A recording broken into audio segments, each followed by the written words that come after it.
না কোন হাতে আরো জোরে কোন হাতে তাহলে এক গ্লাস পানি খাবেন ডান হাতে বাম হাতে খাওয়া যাবে না আল ইনসানু হারিসুন ফিমা মুনিয়া মানুষের স্বভাব যেটা নিষেধ করা হয় মানুষ সেটাই বেশি করে করে আমি দেখেছি বহু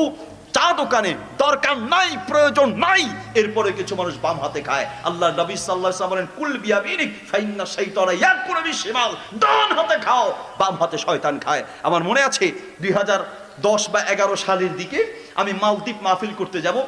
প্রথমে শ্রীলঙ্কা গেলাম এয়ারপোর্টে শ্রীলঙ্কা এয়ারপোর্টে এক লোক এসে বলছে হুজুর এয়ারপোর্টের একটা কাহিনী আপনাকে বলি আমি বললাম হ্যাঁ বলেন বলছে হুজুর কিছু লোক এখানে দাঁড়িয়ে আপনার হচ্ছে পানি খাচ্ছে বাম হাতে তো আমি তাদেরকে গিয়ে চিনলাম তারা বাঙালি এবং তাদেরকে বললাম ভাই ডান হাতে খান বাম হাতে শয়তান খায় সেই শিক্ষিত লোকগুলো আমাকে বলছে হুজুর বেশি ফতোয়া দেন ডান হাতও হাত বাম হাতও হাত দুই হাতই তো আল্লাহ সৃষ্টি করেছেন মন চাইলে ডান হাতে খাবো মন চাইলে বাম